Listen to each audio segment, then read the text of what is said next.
వేమన యొక్క పద్యాలలో తినగ తినగవేము తీయనుండు అని ఉండే.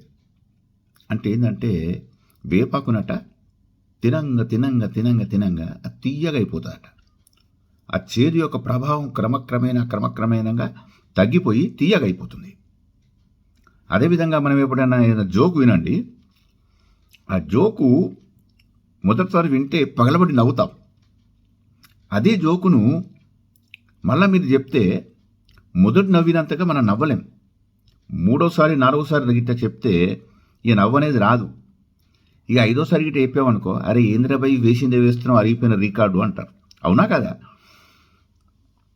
అదేవిధంగా దీనికి ఆపోజిట్గా ఉన్నటువంటి విషయం ఏంటంటే, మనిషి ఎప్పుడూ జరిగినటువంటి సంఘటనలు గతంలో వాటిని జ్ఞాపకం చేసుకొని సమయం దొరికినప్పుడల్లా పగలు ప్రతీకారం కింద ఎంత బాధపడుతుంటాడు, అదేవిధంగా మదన పడుతుంటాడు. తర్వాత తన యొక్క ఈ రుగ్మతలకు కూడా కారణం అదే.